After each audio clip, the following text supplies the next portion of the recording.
ফেরদৌস আহমেদ হলেন একজন বাংলাদেশি চলচ্চিত্র অভিনেতা ও সাবেক সংসদ সদস্য। তিনি দ্বাদশ জাতীয় সংসদ নির্বাচনে জয়ী ঢাকা 10 আসনের সংসদ সদস্য নির্বাচিত হয়েছিলেন।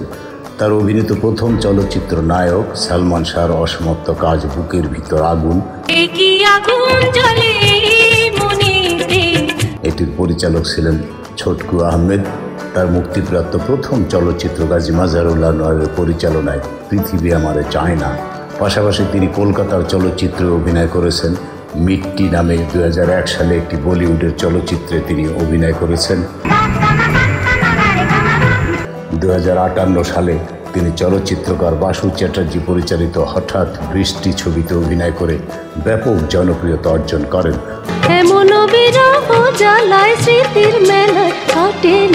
চলচ্চিত্রে অভিনয়ের পাশাপাশি তিনি মডেলিং, টিভি উপস্থাপনা ও টেলিভিশন নাটকে অভিনয় করেছেন।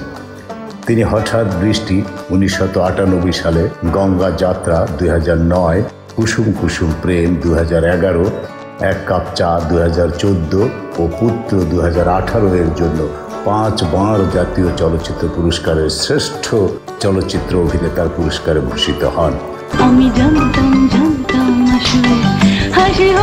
ফেরদৌস অভিনীত সফল চলচ্চিত্রের মধ্যে হঠাৎ বৃষ্টি 1998 সালের এই চলচ্চিত্রে, পৃথিবী আমারে চায় না 1998 সাল, চুপি চুপি 2001, এই মন চায় যে 2001, সবার উপরে প্রেম 2002, প্রেমের জ্বালা 2002, বউ শাশুড়ির যুদ্ধ 2003, প্রাণের মানুষ 2003, চন্দ্রকথা 2003, খায়রুন সুন্দরী 2004, দুই নয়নের আলো 2005, ফুলের মতো বউ 2006, গোলাপি এখন বিলাতে 2010, গেরিলা 2011 অন্যতম। এছাড়াও ফেরদৌস আহমেদ চ্যানেল আই সেরা নাচিয়ে নৃত্য অনুষ্ঠানের প্রধান বিচারকের দায়িত্ব পালন করেন। শিক্ষা জীবন: ফেরদৌস আদমজী ক্যান্টনমেন্ট কলেজ থেকে উচ্চ মাধ্যমিক শিক্ষা সম্পন্ন করে ঢাকা বিশ্ববিদ্যালয় থেকে যোগাযোগ ও সাংবাদিকতা বিষয়ে পড়াশোনা করেছেন। মডেলিং: চলচ্চিত্রে আসার আগে ফেরদৌস র্যাম্প মডেল হিসেবে কাজ করেছেন ফ্যাশন সেক্টরে। আন্তর্জাতিক ফ্যাশন ডিজাইনার বিবি রাসেলের হাত ধরে র্যাম্পে তার হাতে খড়ি। 90-এর দশকের শুরুতে বড় বড় বেশ কিছু ফ্যাশন শো র্যাম্পিংয়ের জন্য তিনি অংশ নেন। 2015 সালে RFL এর ব্র্যান্ড অ্যাম্বাসেডর হন এবং 3টি বিজ্ঞাপনে কাজ করেন। অভিনয় জীবন: 1999 থেকে 2005 ফেরদৌস আহমেদ চলচ্চিত্র জগতে পরিচিতি পান ফেরদৌস হিসেবে। তার চলচ্চিত্রে আগমন ঘটে প্রয়াত নৃত্য পরিচালক আমির হোসেন বাবু এর হাত ধরে। তখন আমির হোসেন বাবু পরিচালক হিসেবে নাচ ভিত্তিক একটি চলচ্চিত্র নাচ ময়ূরী নাচ নির্মাণের পরিকল্পনা করছিলেন। একসময় তিনি আকর্ষণীয় দৈহিক সৌষ্ঠবের অধিকারী ফেরদৌসকে আবিষ্কার করেন, কিন্তু আমির হোসেন বাবু সেই ছবির কাজ আর শুরু করতে পারেননি। প্রয়াত জননন্দিত অভিনেতা সালমান শাহের আকস্মিক মৃত্যুর কারণে তার অভিনীত অসমাপ্ত একটি ছবিতে কাজ করতে ফেরদৌস প্রথম ক্যামেরার সামনে আসেন 1987 সালে ছোটকু আহমেদ পরিচালিত বুকের ভিতর আগুন ছবির মাধ্যমে। সালমান শাহের মৃত্যুর পর ছোটকু আহমেদ ছবির গল্পে কিছুটা পরিবর্তন করে ফেরদৌসকে কাজ করার সুযোগ দেন। এরপর 1998 সালে এককভাবে নায়ক হিসেবে আত্মপ্রকাশ করেন অঞ্জন চৌধুরী পরিচালিত পৃথিবী আমারে চায় না ছবির মধ্য দিয়ে। এরপর তিনি ব্যাপকভাবে আলোচিত জনপ্রিয় হয়ে ওঠেন 1998 সালে ভারতের চলচ্চিত্রকার বাসু চ্যাটার্জি পরিচালিত যৌথ প্রযোজনার ছবি হঠাৎ বৃষ্টি ছবির মাধ্যমে। এই ছবির অভিনয় করে তিনি শ্রেষ্ঠ অভিনেতা হিসেবে জাতীয় চলচ্চিত্র পুরস্কার লাভ করেন।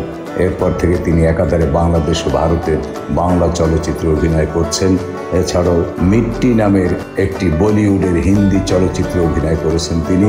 2001 সালে বাসু চ্যাটার্জির পরিচালনায় চুপি চুপি ও 2002 সালে দেবাশিস বিশ্বাসের টক ঝাল মিষ্টি ছবি দুটিতে অভিনয় করেছেন। 2003-এ ঔপন্যাসিক ও চলচ্চিত্রকার হুমায়ুন আহমেদের চন্দ্রকথা ছায়াছবিতে অভিনয় করেন।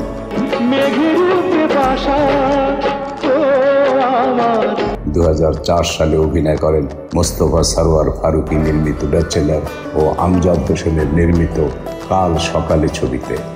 2005 সালে জাতীয় কবি কাজী নজরুল ইসলামের সাহিত্যের প্রথম চলচ্চিত্রের মৌসুমী, গুলজারের মেহের নেগার এবং মতিন রহমান পরিচালিত জাতীয় কবির সাহিত্যের দ্বিতীয় চলচ্চিত্রায়ন রাক্ষসী ছবিতেও তিনি জ্যেষ্ঠ অভিনেত্রী রোজিনার বিপরীতে চমৎকার অভিনয় করেছেন। 2016 সালে মুক্তি পায় মেহের আফরোজ শাওন পরিচালিত প্রথম চলচ্চিত্র কৃষ্ণপক্ষ। শফিকুর রহমান গুলজার পরিচালিত মন জানে না মনের ঠিকানা। এছাড়াও অভিনয় করেন ইন্দো বাংলা যৌথ প্রযোজনা ছায়াছবি বাদশাহ দ্য ডন ছবিতে।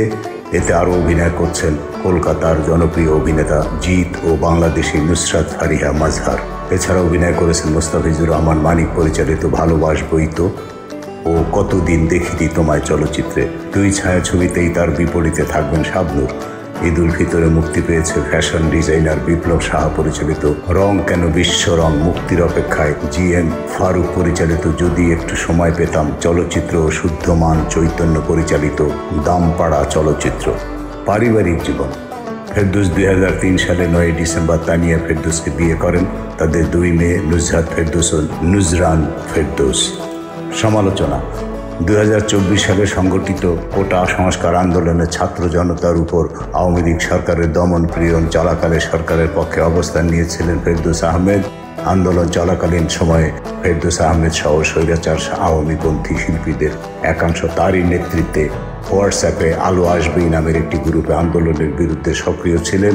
অসহযোগ আন্দোলন পরবর্তী সময়ে 3রা সেপ্টেম্বর সামাজিক যোগাযোগ মাধ্যমে ওই হোয়াটসঅ্যাপ গ্রুপ সংশ্লিষ্ট কিছু স্ক্রিনশট ছড়িয়ে পড়ে।